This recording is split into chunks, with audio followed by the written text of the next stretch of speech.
Bonjour, Amaury Van Stivendal. Bonjour.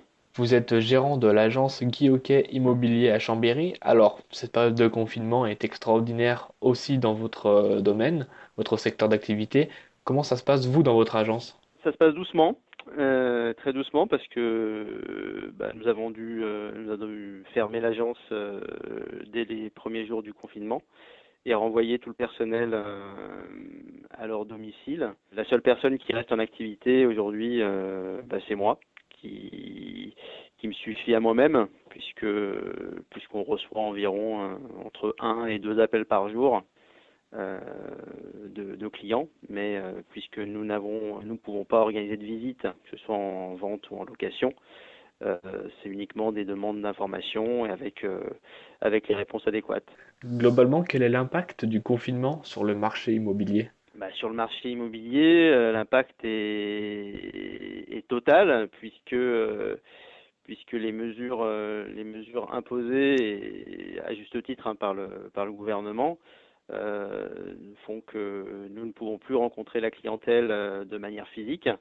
Donc tout ce qui a trait à notre métier, donc notamment concernant les visites d'appartements, de maisons, mais également les estimations, ne sont plus possibles.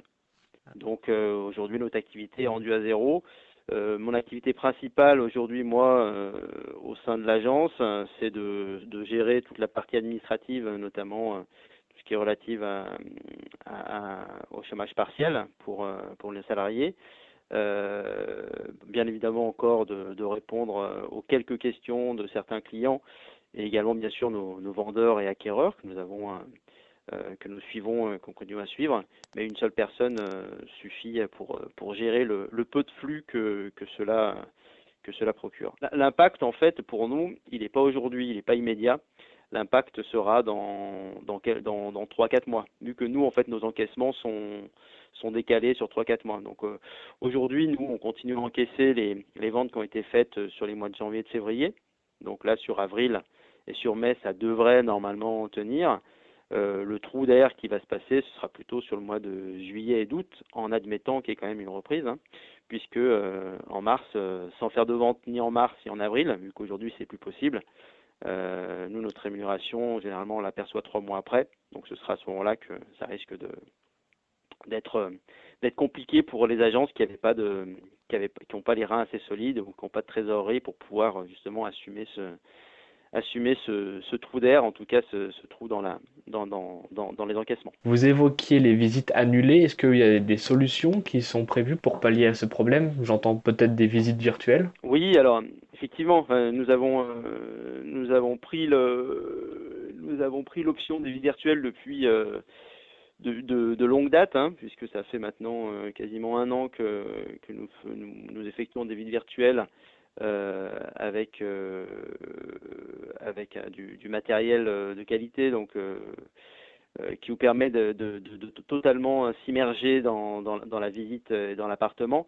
Cependant, ça reste uniquement des prises d'informations puisque nous n'avons pas encore réalisé de vente sans visite physique au sein d'un bien. Donc aujourd'hui, nos clients peuvent continuer effectivement à visiter, mais cela reste au stade de la prise d'information, puisque si vente il y a, elle devra auparavant être validée par une visite en in situ. Pour les locataires, qu'est-ce qui est mis en place par rapport à la situation actuelle? Pour les locataires également, c'est très compliqué. Alors je vous cache pas que la plupart de nos locataires qui devaient partir pendant l'état d'urgence sanitaire, en tout cas pendant la durée du confinement, ont tous reporté pour l'instant, ont tous reporté leur départ.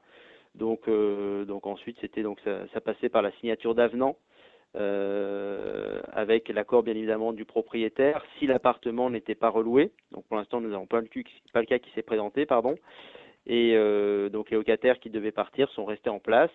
Concernant les états des lieux de sortie pour les appartements qui étaient déjà vides, parce que ça peut arriver également, les états des lieux de sortie ont été également reportés, voilà, à une date ultérieure. Et bon, sur ces points, les propriétaires et puis locataires comprennent très très bien la situation et sont même demandeurs d'un report de toutes ces formalités. Pour les personnes qui avaient prévu de déménager, qu'est-ce qui est prévu pour les aider? Quelles sont les Alors, solutions? en matière locative, les personnes qui avaient prévu de déménager, nous pouvons les mettre en relation avec certains déménageurs qui continuent encore d'exercer. Parce qu'il y en a. Alors, je sais que ça a été un problème pour beaucoup de propriétaires, même d'acquéreurs et de locataires bien évidemment. En revanche, voilà, jusqu'à présent, pour nous, la problématique ne s'est pas posée. Parce que donc je rebondis sur la transaction. Nous continuons avec les notaires, en partenariat avec les notaires, nous continuons à signer des actes de vente définitifs, ceux qui étaient déjà très très engagés. Et donc bien évidemment, nous avons des propriétaires qui doivent déménager. Et ceux-là, bon, comme ils ont pu préparer les choses en amont, ont quand même parvenu à pouvoir faire leur déménagement comme ils le devaient. Ensuite, on doit s'organiser au niveau de notre côté, donc au niveau de la remise des clés et des revisites d'appartements. Donc là, c'est avec masque, utilisation de gel sanitaire, voilà, les préconisations qui sont données par le service santé publique. On l'a évoqué tout à l'heure, pour ceux qui déménageaient, il y aura certainement une rallonge de préavis. Quelles sont les démarches à effectuer dans ce cas-là? Bon, étant donné qu'on a tous été pris de court, il n'y avait pas c'est des situations qui sont gérées au cas par cas. Donc, on essaye d'apporter au maximum notre soutien et notre aide donc aux personnes qui sont concernées. Jusqu'à présent, ce sont des avenants qui ont été signés en fait avec notamment, je pense à une locataire qui du jour au lendemain avait trouvé une solution de repli et puis finalement qui s'est annulée, donc qui a dû rester en dernier recours dans son appartement et donc avec accord du propriétaire, un avenant a été signé pour prolonger la durée du bail jusqu'au terme du confinement. Comment vous voyez le retour, le post-confinement? Je lis à droite et à gauche sur les médias nationaux ou même régionaux des interventions de chefs de réseau, de journal spécialisé dans l'immobilier qui nous donnent les tendances à 6 mois.